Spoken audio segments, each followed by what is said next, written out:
Hello, hello. So we are continuing on in chapter 3, Richest Man in Babylon. Just learning some great financial skills. I am coming to you from my outdoor studio in nature. I am super excited. It just makes me so happy to be out here, and it makes me happy to be able to read to you guys. Okay, so we are continuing on for the cure. We are in chapter 3, and this is the 7 cures for a lean purse. Is This is a little bit older writing, but it's kind of cool. I'm digging it. So okay, so the fifth cure was let's just go back real quick to the first three. Okay, so the first one was start thy purse to fattening, and so it's growing your starting to grow your wealth. Okay. Second one is control thy expenditures. So have discernment with your money. Don't spend recklessly, and make sure that you are buying things that you really, really need, or that are furthering your goal and your passion in life in some way. So that's really important. That's something I learned, that spend money on your development and your personal growth. Business coaches, life coaches, fitness coaches, books, audios, that type of thing. Even retreats where you are in front of people, because proximity matters. Being in proximity to people that you want to learn from truly, truly matters. And that's why I'm feeding my head every single day. All right. So the third cure is make thy gold multiply. So make good investments. And the fourth cure was guard thy treasures from loss. And so this is about making sure that if you want a good investment, that you're talking to people that have great financial skills, and that have that wisdom in the financial market, that is going to take your money in the right place. Okay, so now we're on to number 5. So make of thy dwelling a profitable investment. I love that. I was in real estate for a while. I own 3 houses, and they can be excellent investments. It's great to diversify. Diversity matters. However, in real estate, it can be an incredible investment. So, if a man setteth aside 9 parts of his earnings upon which to live and enjoy life, and if any part of this 9 parts he can turn into a profitable investment without detriment to his well-being, then so much faster will his treasures grow. So spoke Arcad to his class at their 5th session. All too many of our men of Babylon do raise their families in unseemly quarters. They do pay for exacting landlords. They pay liberal rents for rooms where their wives have not a spot to raise the blooms that gladden a woman's heart, and have their children no place to play their games except in unclean alleys. No man's family can fully enjoy life unless they do have a plot of ground wherein their children can play in the clean earth, and where the wife may raise not only beautiful flowers, but good rich herbs in which to feed the family. To a man's heart, it brings gladness to eat the figs from his own trees and the grapes of his own vines, to his own domicile, and to have it a place that he is proud to care for. Putteth confidence in your heart and greater effort behind all of your endeavors. Therefore, I do recommend that every man own the roof that shelter him and his. Nor is it beyond the ability of any well-intentioned man to own his home. Hath not our great king so widely extended the walls of Babylon that within them so much land is now unused and may be purchased at sums that are very reasonable? Also, I say to you, my students, that the money lenders gladly consider the desires of men who seek home and land for their families. Readily thou borrow to pay the brickmaker and the builder for such commendable purposes. If thou can show a reasonable portion of the necessary sum which thou hast provided for the purpose, then when the house be built, thou can pay the money lender with the same regularity as thou did pay the landlord, because each payment will reduce your indebtedness to the money lender, and a few years you will satisfy this loan. What's really cool too is I want to put in here my own wisdom with real estate. If you have your own property and you do want to buy your own place, make sure that you're putting a little bit extra towards principal every single month. Because even if you pay an extra $100 to $200 a month to your principal, you're going to cut your loan down so quickly you won't even believe the interest that you're going to save. And on top of that, you're going to pay the loan off faster because you're actually putting that money towards principal. Because at the beginning of the loan, you're paying more interest than you are principal. So if you put money towards the principal of the house, you're going to pay it down faster. And if you have, oh, I just forgot the name of it. It's basically your loan reconfigures every single time that you're paying it down. So your interest is based on the principal of your loan. That means your interest is even going to be less. So you'll pay less in interest. You're going to have less years on which to pay, and you're going to earn equity that much faster. So just a tip for real estate. So I lost my place.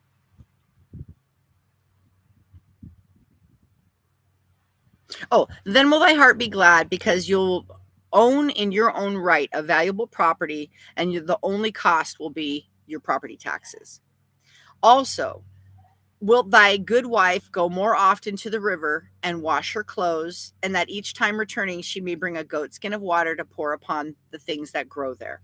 Thus come many blessings to the man who owns his own home, and greatly it will reduce his cost of living, making available more of his earnings for pleasures and gratifications of his desires. This then is the fifth cure for a lean purse: own thy home. The sixth cure: ensure a future income. The life of every man produced from his childhood to his old age, that this is the path of life, and no man may deviate from it unless the gods call him prematurely to the world beyond. Therefore, I do say that it behooves a man to make preparation for a suitable income in the days to come, when he is no longer young and can no longer work, and to make preparations for his family should he be no longer with them to comfort and support them. This lesson shall instruct thee in providing a full purse when the time has made these less able to learn. So Arcad addressed his class upon this sixth day. The man who, because of his understandings of the laws of wealth, acquire a growing surplus, should give thought to those future days. He should plan certain investments or provisions that may endure safely for many years, yet they will be available when the time arrives, which he has so wisely anticipated. There are diverse ways by which a man may provide with safety for his future. He may provide a hiding place and bury a secret treasure, yet no matter with what skill it be hidden, it may nevertheless become the loot of thieves. For this reason, I don't recommend this plan.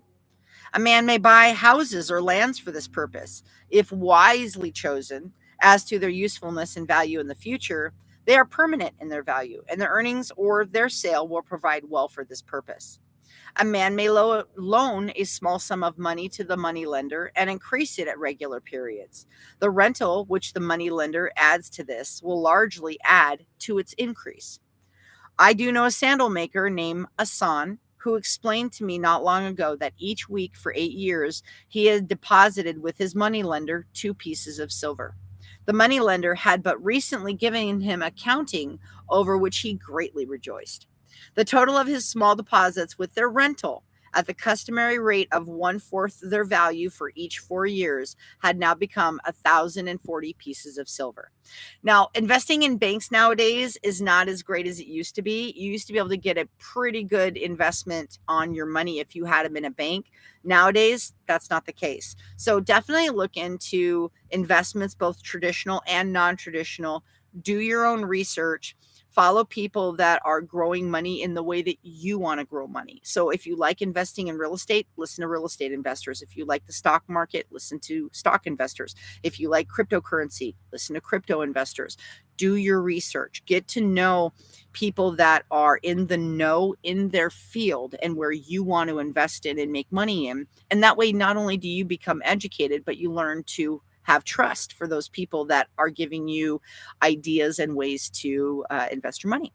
So I did gladly encourage him further by demonstrating to him with my knowledge of the numbers that in 12 more years, if he would keep his regular deposits of only 2 pieces of silver each week, the moneylender would then owe him 4,000 pieces of silver, a worthy compensance for the rest of his life. Surely, when such a small amount made with regular doth produce such profitable results, no man can afford not to insure a treasure for his old age and the protection of his family. No matter how prosperous his business and his investments may be, this little safeguard means the world. I would also say more about this. In my mind rests a belief that someday wise thinking men will devise a plan to insure against death, whereby many men pay in but a trifling sum regularly, the aggregate making a handsome sum for the family of each member who passeth to the beyond. That's called life insurance. So back in the day, he was imagining there would be something like life insurance. So there's whole policies and there's term policies for life insurance. Absolutely recommend that you get it. The sooner in life that you get it, the cheaper the policy is for the life of your life. And they can be incredibly beneficial. You can even borrow against them without having interest tacked on and having penalties tacked on, because that's your money. So talk to a insurance person, whoever you like, and talk about whole life and term life insurance policies, because that's what they're talking about in this book. I would oh wait. This I do see as something desirable and which I would highly recommend. But today it is not possible because it must reach beyond the life of any man or any partnership to operate. It must be as stable as the king's throne. And someday I do feel that such a plan shall come to pass and be a great blessing to many men. Because even the first small payment will make available a snug fortune for the family of a member should he pass on. But because we live in our own day and not in the days which are to come, we must take advantage of those means and ways of accomplishing our purposes. Therefore, I do recommend to all men that they, by wise and well thought out methods, do provide against a lean purse in their mature years. For a lean purse to a man no longer able to earn, or to a family without its head, is a sore tragedy. This then is the 6th cure for a lean purse. Provide in advance for the needs of thy growing age and the protection of the family. Last and not least, the 7th cure. Increase your ability to earn. This day I do speak to thee, my students, on one of the most vital remedies for a lean purse. Yet I will not talk about gold, but of yourself, of the men beneath the robes and women, of so many colors who do sit before me. I will talk to you in those things within the minds and lives of men and women which do work for or against their successes. And so did our COD address this class upon the 7th day. Not long ago came to me a young man seeking to borrow. When I questioned him the cause of his necessity, he complained that his earnings were insufficient to pay his expenses. Thereupon I explained to him, this being the case, he was a poor customer for the moneylender, as he possessed no surplus earning capacity to repay the loan. What you need, young man, is to earn more coin. What thou dost to increase the capacity to earn? All that I can do, he replied. 6 times within 2 moons have I approached my master to request that my pay be increased, but without success. No man can go more oftener than that. We may smile at his simplicity, yet he did possess one of the vital requirements to increase his earnings. Within him was a strong desire to earn more, a proper and commendable desire. Preceding accomplishment must be desire, and thy desires must be strong and definite. General desires are but weak longings. For a man to wish to be rich is of little purpose. For a man to desire 5 pieces of gold is a tangible desire which he can press to fulfillment. After he has backed his desire for 5 pieces of gold with strength of purpose to secure it, next, he can find similar ways to obtain 10 pieces, and then 20 pieces, and later 1,000 pieces. And behold, he has become wealthy. In learning to secure his one definite small desire, he has trained himself to secure a larger one. This is the process by which wealth is accumulated. First in small sums, then in larger ones as a man learns and becomes more capable. Desires must be simple and definite. They defeat their own purpose should they be too many, too confusing, or beyond a man's training to accomplish. As a man perfecteth himself in his calling, even so doth his ability to earn increase. In those days when I was but a humble scribe, carving upon clay for a few coppers a day, I observed that other workers did more than I and were paid more. Therefore, I did determine that I would be exceeded by none. Nor did it take long for me to discover the reason for their greater success. More interest in my work, more concentration upon my task, more persistence in my effort, and behold, very few men could carve more tablets in a day than I could. With more reasonable promptness, my increased skill was rewarded. Nor was it necessary for me to go 6 times to my master to request recognition. The more of wisdom we know, the more we can earn. That man who seeks to learn more of his craft shall be most richly rewarded. If he is an artisan, he may seek to learn the methods and tools of those most skillful in the same line of work. If he labors at the law or at healing, he may consult and exchange knowledge with others of his calling. If he be but a merchant, he may continually seek better goods that may be purchased at lower prices. Always do the affairs of man change and improve, because keen-minded men seek greater skill than they may better serve those whose patronage they depend upon. Therefore, I urge all men to be in the front rank of progress and not stand still, lest you be left behind.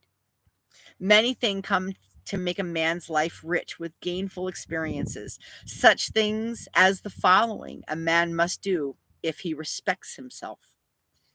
He must pay his debts with all the promptness within his power, not purchasing that for which he is unable to pay. Do not live outside of your means. Live within your means and don't live on credit. He must take care of his family that they may think and speak well of him. Always be kind as much as possible. I know we have bad days and bad, moments, but don't take it out on your family and the people that love you the most. Those people are there to support you and they're loyal to you and they love you. Don't take it out on the people that love you the most. Don't be cruel. Don't be unkind, and don't speak badly of them. It matters. He must take a will of record that in case the gods call him, proper and honorable division of his property can be accomplished. Have a living will. Write a will.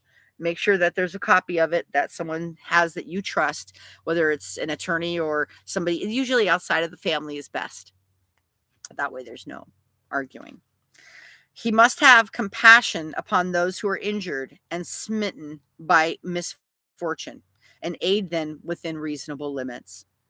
He must do deeds of thoughtfulness to those dear to him. Help people that you care about as much as you possibly can, but don't give to the point of your detriment. So if it's hurting you in any way, maybe all you can give is a kind word or a smile, but just give that kindness. Thus, the seventh and last remedy for a lean purse is to cultivate by thy own powers, to study and become wiser, to become more skillful in your chosen craft, and to so act as you respect yourself. Thereby, thou shall you acquire confidence in yourself to achieve your carefully considered desires. These are then the 7 cures for a lean purse, which, out of the experience of a long and successful life, I do urge all men and women who desire wealth to follow. There is more gold in Babylon, my students, than thou can even dream of. There is abundance for all. Go forth and practice these truths, that thou mayest prosper and grow wealthy, as it is your birthright. Thou go forth and teach these truths, that any honorable subject of his majesty may also share liberally in the ample wealth of our beloved city. Let's go. That was good. Man, I mean it's old reading obviously, but the wisdom is there. Like the wisdom is there. Like this is one of those books that I really wish would have been recommended to me or I would have read a long time ago. And we can only do what we can do. I'm learning it now. I'm excited to learn it now. I have, acquired money through investments and through hard work, mostly hard work. But I never knew how to have my money grow for me. I was never taught how to be wealthy. I was taught how to be a hard worker. And so, be, um, two of my three homes are out of incredibly hard work. My investments are out of incredibly hard work. I've worked since I was 6 years old and I never have taken time off. I've never even taken unemployment. I mean, even during, COVID and all that stuff that went on, I delivered food to people and I did live streams talking about where people could find toilet paper or milk or bread or, because I didn't want people that were at risk to go out and realize that they couldn't get the things that they needed. And it's important that we're, really finding out who we are on the inside and uh, living our dreams and our goals. So I also believe that we don't have to, labor our entire lives. We can make our money work for us. And I'm learning what wealthy people know and what they share with one another. And it's beautiful when people love to share knowledge and people love to share um, what they've learned with others so gracefully. I want to applaud Matt Higgins. Matt Higgins is somebody that I recently became aware of, and he's written a book called Burn the Boats. And it's about literally burning your plan B, not having a plan B, and just going for it. And that's where I'm at right now. And in conjunction with this book, I'm actually reading his book, and it's incredible. So if you haven't had a chance to be exposed to Matt Higgins, I would highly recommend that you check him out and follow his work. And if you're able to financially, grab the book Burn the Boats and start reading it and applying its lessons to your life because it can change your life. All right. Have a fantastic day. Hopefully, I'll see you again tomorrow for chapter 4. I apologize. It was really busy this week. I was working some doubles and taking care of helping some clients, and it was all just piled within 1 week. And so long hours. So, you know how that goes. All right. I love you lots. And I will be back again with chapter 4 from The Richest Man in Babylon as we learn to build wealth together. All right. Take care from Fairy Godmother. Have a fantastic week. Bye for now.